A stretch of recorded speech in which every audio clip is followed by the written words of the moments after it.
Abusers aim to throw survivors off balance by exerting power and control at random times. Then again, because they often repeat their power and control tactics over and over, survivors often know that the next abusive episode is likely just around the corner. A safety plan is a form of protection that allows a survivor to prepare what they can do during or between abusive incidents to keep themselves and their children safe. This might involve how they can escape, where they can go, who they can rely on to help them, and the additional protections they can put in place to possibly stay gone for good. It might be difficult to see the level of danger a survivor is in while they're experiencing abuse. Consider calling a local domestic violence hotline and ask an advocate to help you create a safety plan. They may also be able to walk you through risk assessments, talk about shelter options, and provide other local resources such as support groups, get legal help should you need to go to court. Remember, you can call a hotline even if you're not ready to leave. Only the survivor knows when it's safest to leave an abuser. Therefore, a safety plan may not be a permanent escape plan.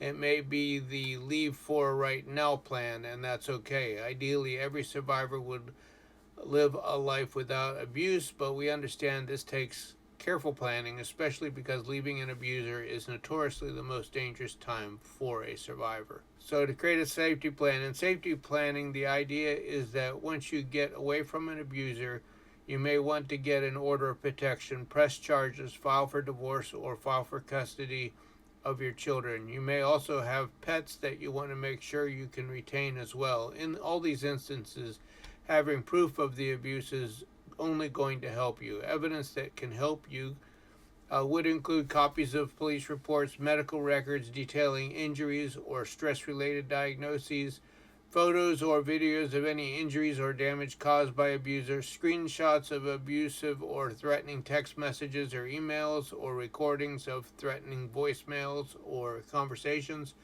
a journal tracking days, times, locations, and details of abusive incidents, physical and non physical.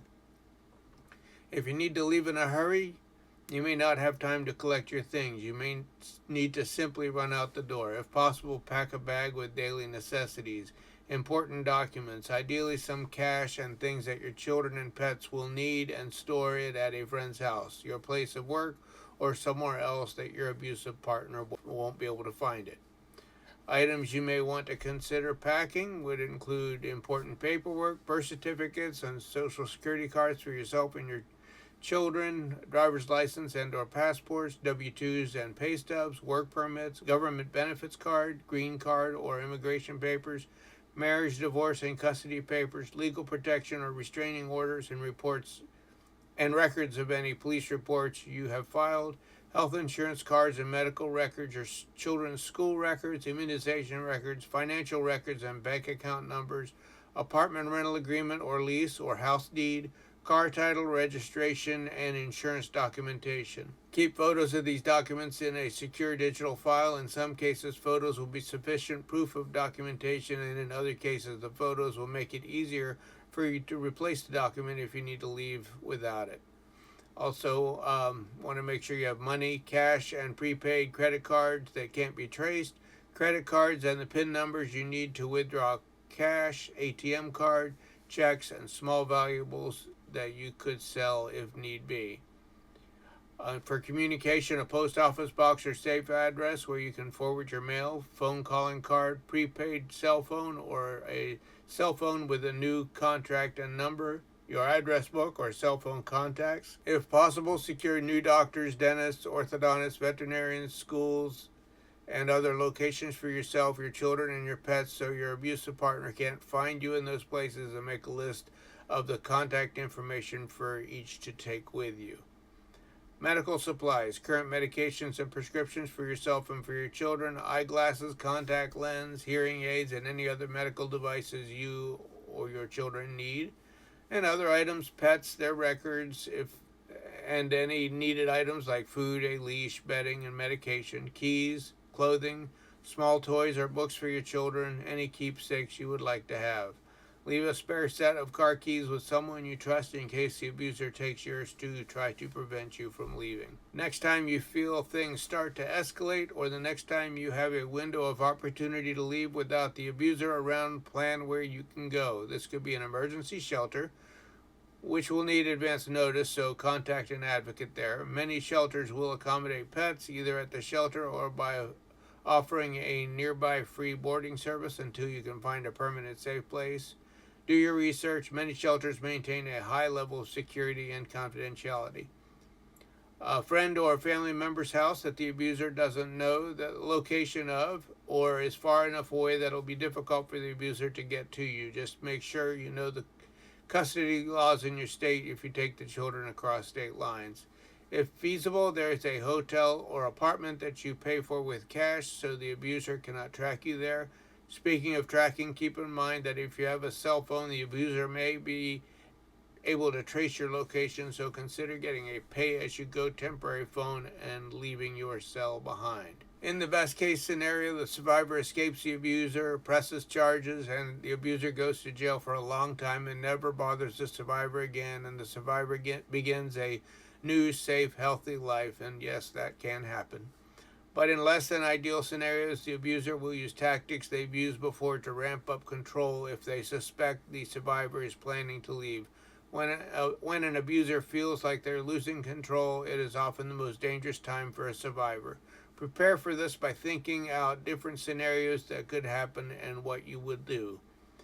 For example, if an abuser always shuts the bedroom door to close you in before she becomes violent, can you unlock a window ahead of time, given you're on the ground floor, and exit through it when this starts? If an abuser threatens to keep or harm your children or pets if you leave, can you make sure that you're in a safe place before you leave, such as taking them to a trusted relative's house? Can you create a code word that if you say it in front of your children, they'll know to run next door to the neighbor's house and call 911?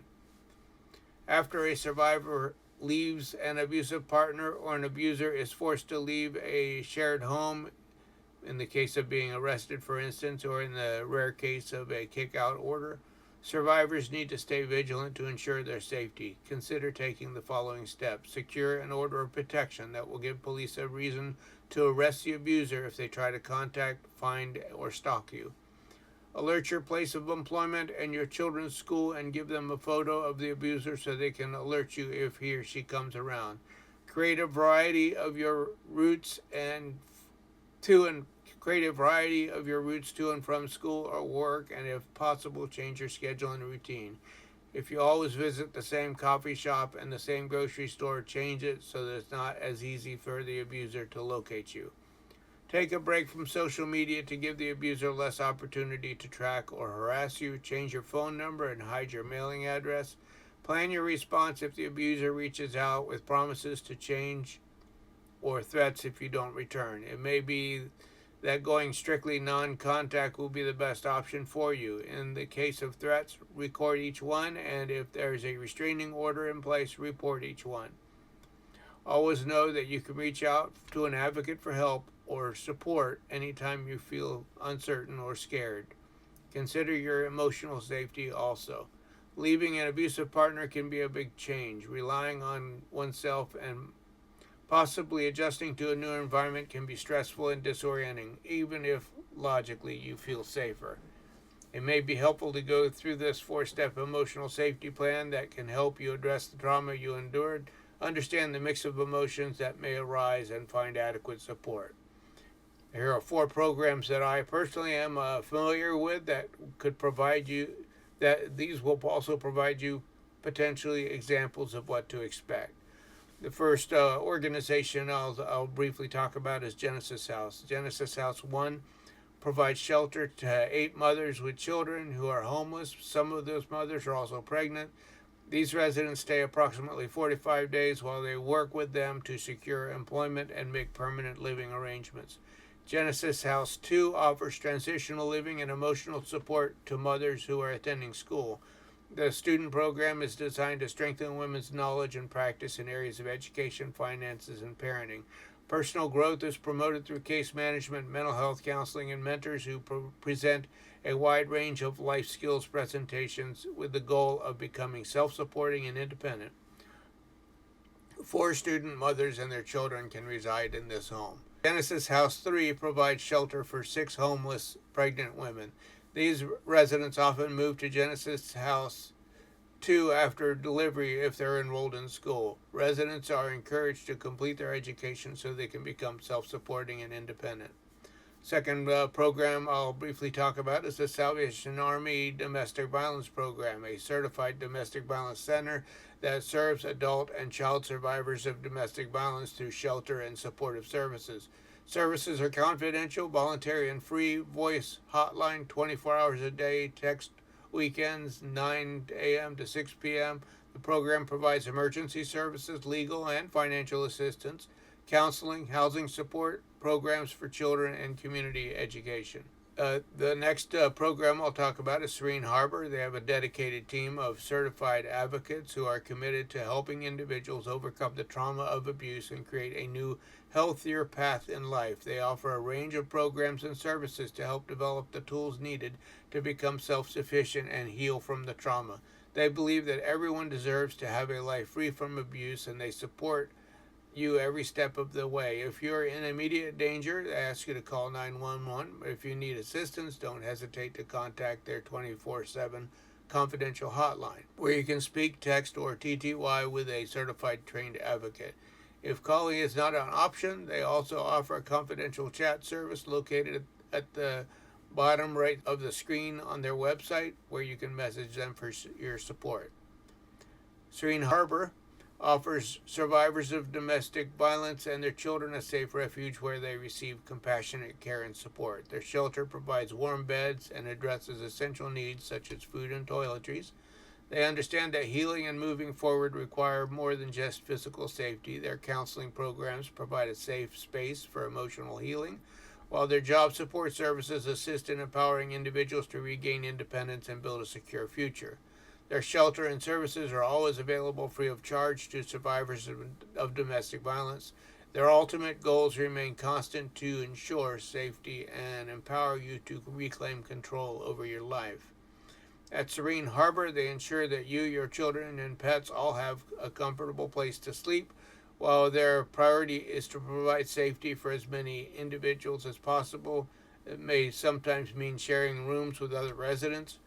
Rest assured, their primary focus is to offer a secure and peaceful environment where you can rest your head at night. Everyone deserves a safe place.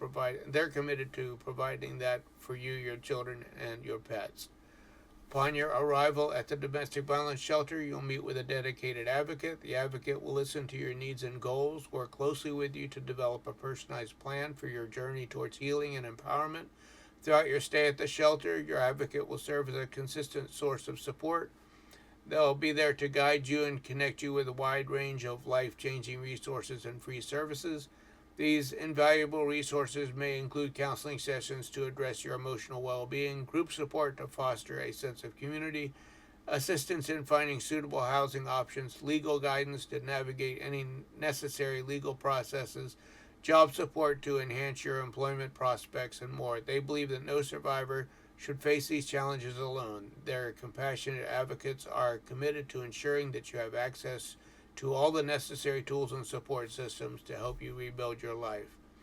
As a resident of Serene Harbor, you will experience the benefits of living in a supportive community of fellow survivors. Within that community, they ensure that your needs are met. Their pantry, always accessible to you, offers a variety of items for shared meals and a communal kitchen. Additionally, their well-stocked self-service laundry is at your disposal. It is crucial for you to understand that during your stay with them, they will go above and beyond to provide you with everything that you require, from essentials like t-shirts to personal care items. Their goal is to enable you to fully concentrate on your journey toward healing and rejuvenation in body, mind, and soul. When you make the courageous decision to enter a domestic violence shelter, it often sparks inquiries about life beyond its walls. Where will I find a home? How can I independently support myself and my children? Rest assured, they're here to assist you in finding answers to those questions and more. The most exciting aspect, you have complete control over shaping your future. At Serene Harbor, they respect your autonomy and will never dictate or impede your choices. Your desires and aspirations are center stage from now on. Even after you transition from the shelter, their support continues. They offer counseling, group support, and valuable connections to resources, ensuring that they remain by your side as you pursue your dreams.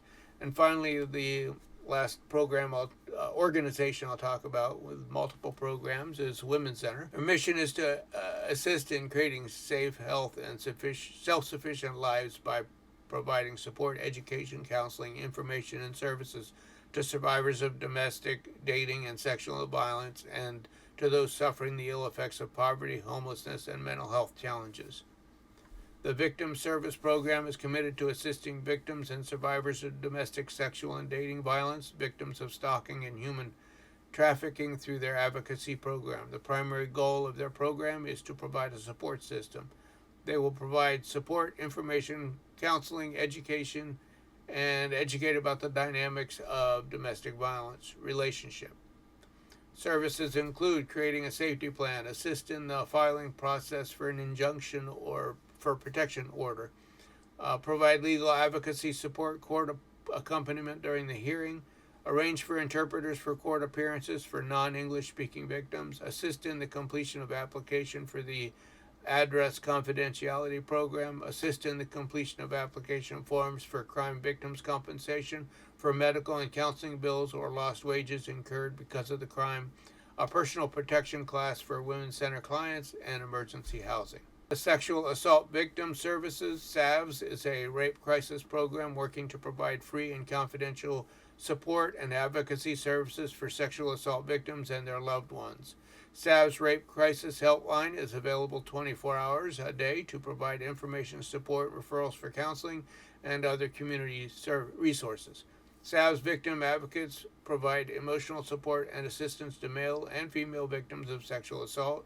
Advocates are available 24 hours a day to accompany victims to the Forensic Exam Center or at local hospitals for evidence collection. SAVS staff advocates are also available at the Women's Center locations during business hours to meet with victims in need of assistance. Advocates are trained to help navigate the personal, legal, and medical challenges that many people face after a sexual assault. The Women's Center offers individual, group, and family counseling services in their locations. Free services are available to individuals who have experienced trauma due to sexual assault and domestic violence issues. They also provide general mental health services for issues related to depression, anxiety, grief, and adjustment, or other mental health problems. Their behavioral health specialist understands the challenges people face when dealing with mental health conditions. For general mental health services, they accept payment based on a per-session established rate. In a drop-in group, you will be provided with information, invited to explore and discuss, and ultimately gain skills to help you improve your mental health. Domestic Violence Support Group, a free open support group for adults who have experienced verbal, emotional, or physical abuse by an interpersonal partner. Focus on educating about domestic violence, empowering women to make choices which are best for them, healing from the impact, and seeing self as a survivor. The Trauma Recovery Group, free group for adults who have experienced sexual trauma in childhood or adulthood. Self-Esteem Group is a free psychoeducational support group for adults to learn tools to help build their self-esteem. The prevention team of the Women's Center is a relationship violence prevention program offered through the county in communities, schools, clubs, programs of faith-based groups, and other places where teens gather. Women's Center Prevention Team uses an evidence-based series of workshops that give children, preteens, teens, adults, and families the knowledge and skills to develop healthy relationships free of abuse and violence. Violence will not be tolerated. Everyone can and should do their part to prevent personal violence. And finally, they have their emergency shelters for those in crisis, as well as longer-term housing for low-income women and their children who are homeless or at imminent risk of homelessness. Thank you.